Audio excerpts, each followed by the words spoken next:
창업에 집중을 좀 해야 되는데 지금 실제 일할 기회를 늘리는 길은 뭐 그렇게 단순할 수는 없지만 어쨌든 고용을 늘리는 거와 창업을 늘리는 중에 어째 창업 비중을 계속 늘려가야 되겠죠. 네, 지금 사실 이제 고용은 그 대기업들 같은 경우는 고용의 숫자를 빠르게 늘리지는 못하는 상황이기도 하고 기존 기업들의 상황들도 다 있는 상황인데 창업 같은 경우는 본인들이 적극적으로 하고 싶은 사업을 하고 여기에 대한 지원을 하면 늘어나는 속도는 있다고 봅니다. 물론 모두의 창업 지금 진행하면서 보여준 창업에 대한 열기만큼은 저는 지속해서 정부가 지원해야 된다고 생각을 하고요. 지금까지 굉장히 많은 분들이 창업을 했습니다. 근데 지금의 창업은 소상공인 창업 형태의 창업들이었고 그래서 창업을 지원하지 말라는 의견들도 있고 하시지만 창업을 제대로 할 수 있도록 정부가 뒷받침하고 어떤 창업이 좋은 창업인지를 하는 것이 저희가 가져가야 될 방향이기 때문에 여기서 지금 젊은이들 사이에서 지금 고등학생들도 이번에 굉장히 지원들이 많았고 이분들이 고등학교 때부터도 창업을 하는 경험을 가져주고 하면 여기에 대해서 저희가 가져갈 때 미래에 굉장히 중요한 부분이라고 생각합니다. 미국 경제가 좋아지는 뭐 여러 가지 이유가 있지만 그 중에 제일 큰 게 창업이 첨단 산업 분야 창업이 많다는 거 아닌가요? 네. 첨단 산업 분야를 창업하기 굉장히 좋은 환경이고 창업할 때 지원하는 민간의 투자 환경이 굉장히 좋은 상황들입니다. 물론 창업해서 성공했던 그 선배들이 만들어 놓은 창업 투자 자본들이 굉장히 많은 상황인데 한국은 아직 그 부분에서의 민간 창업 자본들이 그렇게 아직 단단하진 않기 때문에 여기에 대해서 정부가 당분간 지원을 하고 민간의 투자도 지금 창업 쪽으로 기술 창업 혹은 네. 제대로 된 창업에 들어오도록 지원하도록 해야 될 것 이번에 그 모두의 창업은 예상보다는 참여자도 많고 열기도 뜨겁고 사실은 뭐 아이템도 좋은 게 많다면서요. 네. 근데 그 지원 금액이나 지원의 수준이 뭐 어쨌든 기존보다는 상당히 그 많이 하긴 했지만 그러니까 전체적으로 보면 사실은 좀 지원 규모나 지원 강도를 올려야 되지 않나요? 횟수도 그렇고. 이제 모두의 창업은 사실 초반에 기획할 때 저희가 창업 이전의 스타트를 도와주자. 그러니까 창업할 때 좀 어떤 부분들을 알고 가자라는 아주 기본적인 부분들을 도와주기 위한 시작이었고요. 이 다음 단계로는 이제 지금 이번 올해를 거쳐서 제대로 된 투자 단계가 된다면 그때부터는 이제 본격적으로 연도별로 제대로 된 프로그램을 만들어내야 된다고 생각하고 있습니다. 네. 근데 최근에 지금 이제 지원하면서 5,000명 확보된 분들의 의견도 보면 이게 이제 이전에는 저희가 창업을 그냥 똑같이 봤지만 딥테크 창업해야 되는 분들은 좀 더 많은 그 시제품 만들 때의 네. 비용도 되게 많이 든다는 말씀도 합니다. 그래서 우리가 초과세수를 어떻게 활용할 거냐 그 고민 중에 사실은 이제 성장 잠재력 확보 그 중에 하나가 예를 들면 이런 창업 환경을 개선하는 것도 되게 큰 부분이겠죠. 좀 과감하게 좀 지원을 늘리는 게 네, 필요하다. 여러 부분 이번에 부족하고 부족했던 부분들도 있어서 운영 관련된 부분의 부족함도 좀 더 제대로 세우고 그리고 저희가 지원해야 될 부분들은 좀 더 과감하게 지원하는 걸로 창업에 대한 지원은 전 적극적으로 추진해 가야 된다고 생각합니다. 그 산업 재편이나 아니면 창업을 확대하는 거는 중소기업 장관 할 때보다 총리를 할 때가 훨씬 더 쉽겠죠. 무슨 네. 말이냐면 중소기업 장관을 떠난다고 해서 그 일이 사라지는 건 아니다. 네네. 그 책임이 사라지는 건 아니다 그 말이에요. 네, 지금 사실은 이제 뭐 업계에서의 기대도 뭐 여러 가지 스타트업이나 그 창업하는 환경 속에서의 규제나 이런 부분에 대해서도 좀 더 이번에 뭐 짧은 시간이지만 들어보고 국무조정실이 갖고 있는 규제 관련된 이야기들이나 그러세요? 적극적으로 해볼 수 있을 거라 생각합니다. 어쨌든 전 중소기업부 차원이 아니라 대한민국 전 부처 차원에서 어쨌든 창업이나 고용 문제나 이런 것들을 취급하면 좀 낫겠죠. 기대가 큽니다. 그 환율 얘기 잠깐 해야 되겠는데 지금 이게 우리나라의 수출도 사상 최대인데다 경상 흑자도 사상 최대고 이게 상상 이상이잖아요. 네. 그럼 원래 환율이 떨어져야 되거든요. 원래는 절상이라 해야 떨어져야 됩니다. 그러니까 절상이 환율 예를 들면 강세가 돼야지. 우리 돈이 강세가 이제 환율은 떨어져야 되는데 이게 지금 원래는 해외 주식 투자가 워낙 우리가 또 많았잖아요. 연간 100조? 해외 주식 투자가 한 1,000억 불 넘었어요. 그러니까 100억 몇십조 연간. 근데 이게 지금 거의 국내 투자로 많이 돌아왔잖아요. 많이 돌아왔습니다.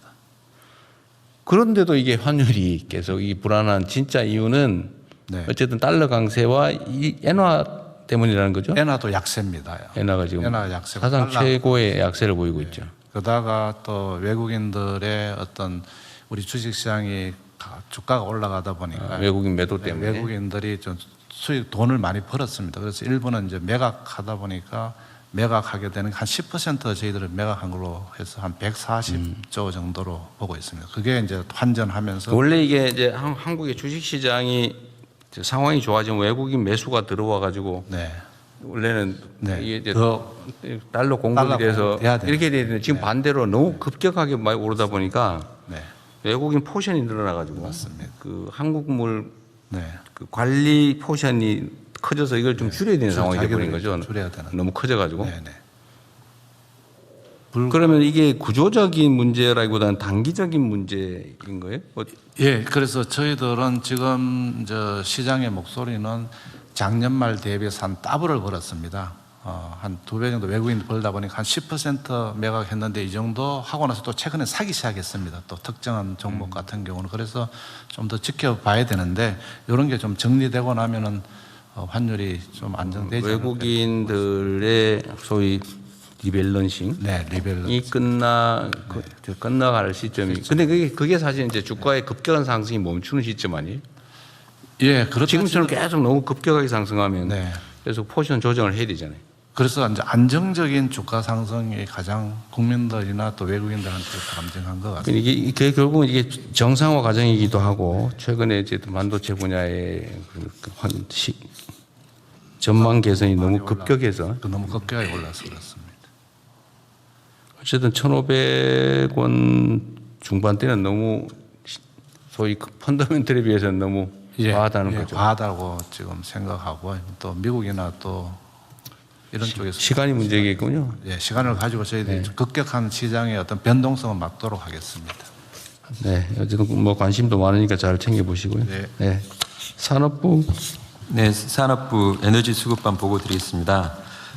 조금 전에 대통령님께서 말씀하신 대로 중동 상황을 앞으로 변화를 예의주시하면서 에너지 수급 가격 부분에서 연착륙할 수 있도록 조정해 나가겠습니다.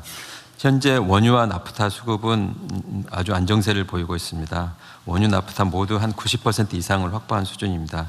그리고 제가 지난 6월 13일부터 16일까지 사우디, 카타르, UAE를 방문하고 왔습니다. 우리나라에 대한 안정적인 원유, LNG 공급 의지를 다시 한번 확인하였고 그 과정에서 원유 공동 비축 협력에 대해서 굉장히 큰 관심을 보여서 앞으로 단기 수급 차원을 넘어 중장기 자원안보 협력의 기반이 튼튼하게 될 수 있도록 하겠습니다. 아울러 중동 재건, 새로운 인프라의 참여에 대한 요청도 있어서 그런 부분들은 관련 부처와 함께 우리 기업들과 같이 새로운 시장으로서 창출할 수 있도록 하겠습니다. 아울러 보건, 산업, 민생용 필수품 공급망도 안정세를 보이고 있습니다. 가격 관련해서는 최고 가격제를 통해 석유 가격 급등을 억제하고 있습니다. 정부 조치와 함께 착한 주유소 지정 등 시장의 자율적인 가격 안정을 위한 노력도 병행을 하고 있습니다. 특히 어제는 착한 주유소로 오해에 누적된 착하디 착한 주유소, 우리가 요즘 최근에 착착 주유소라고 저희들이 하고 있습니다. 두 개가 처음 나왔습니다. 이 착하디 착한 주유소는 전국 평균보다 리터당 42원, 착한 주유소는 20원 정도 저렴하게 판매하여 소비자 부담을 완화하고 있습니다. 이와 같은 착하디 착한 주유소에 대해서는 다양한 보상들을 지금 마련해 인센티브를 제공하고 있고 어제도 제가 직접 다녀왔습니다. 이 방송을 보고 계신 국민들께 이 착한 주유소에 대해서는 요즘 유행하는 말로 돈줄을 한번 내주시면 감사하겠다고 생각합니다. 어딘지 알려줘야. 여기 지금 적어놨습니다. 특별히 청주 주유소는 청주에 제가 갔다 왔는데 이름 자체가 참 멋있습니다. 오 해피 주유소입니다. 방문하시면 앞으로 해피하실 거라고 생각을 하고요. 다른 한 군데는 광주에 있습니다. 광주의 평동 제일 주유소입니다. 청주는 제가 다녀오고 아침에는 광산구에 있는 평동제일주유소 사장님하고 제가 통화를 직접 했습니다. 사장님께서는 굉장히 감격하시더라고요. 그래서 제가 한번 물어봤습니다. 아니 왜 주변에 비해서 이렇게 가격을 착각했느냐 했더니 그분 말씀이 온 나라가 전쟁으로 어수선한데 나 혼자 잘 살겠다고 하면 되겠습니까? 말씀을 하셔서 제가 굉장히 감동을 했습니다. 뭐 손해를 본 건 아니겠죠, 설마? 손해는 장사하는 사람이 손해 본다면은 그 거짓말입니다. 근데 너무 감사하다는 말씀을 드리고 협력해 주신 주유소 분들에게 특별히 감사 말씀을 드립니다. 리터당 40원, 20원 싸게 팔았으면 엄청 싸게 판 거예요. 굉장히 큰 규모입니다. 네, 굉장히 큰 규모입니다.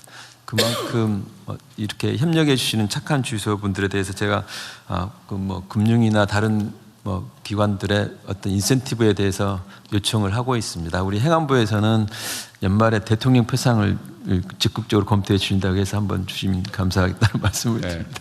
행안부 어디 갔어요? 예, 여기 있습니다. 대통령 이제 정부 포상 수시 포상 제도가 있기 때문에 뭐 대통령 방침 주시면은 챙겨주세요. 그렇게 하도록 하겠습니다. 향후 대응 계획입니다. 기존의 수급 안정화 조치는 당분간 유지를 할 예정입니다. 조금 전에 그 부총리께서 지금 현재 유가가 원래는 100불이 넘었다 70불대로 떨어졌다고 해서 많이 떨어진 거 아니냐 그런 말씀을 하셨는데 지금 최근에 유가에 대해서 조금 말씀을 드리면 지금은 원래는 유가에다 플러스 항상 리스크 프리미엄이라 해가지고 위험 가중치가 붙게 되어 있습니다. 근데 지금 과거에는 평상시에는 리스크 프리미엄이라는 게 0.5불 정도 됐었는데 지금 그게 아직도 20불이 넘어가고 있습니다. 그래요? 그러니까 75불이라고 하면 실제로 우리가 도입하는 가격은 얼마가 되냐면 95불 정도 되는 굉장히 높은 가격입니다. 그만큼 유가가 전체적인 도입 부분은 아직 떨어져 있는 상황이 아니어서 저희들 생각에서는 기존의 수급 안정화 조치, 최고 가격 조치는 계속 일단은 좀 유지를 해 나갈 예정이고요. 그렇지만은 당초에 한 100불이 넘었던 유가가 지금 최근에는 많이 떨어진 부분을 감안해서 최고 가격은 조정을 해 나가도록 하겠습니다. 아울러서 최고 가격제 시행에 따른 정유사 손실 보전도 차질 없이 준비해 나가도록 하겠습니다. 마지막으로 이번 전쟁 상황을 교훈 삼아 장기적인 관점에서 대통령께서 말씀하신 도입 다변화, 비축 역량 강화, 글로벌 자원 협력 등 자원 안보 강화 대책을 지속적으로 추진해 나갔습니다. 이상 보고를 마치겠습니다. 네, 약간 벗어나는 거긴 한데 지금 이제 우리 산업 경제를 이제 재구조화, 재편성해야 되잖아요. 그 중에 핵심이 하여튼 수도권 편중 방지, 지방 경제 활성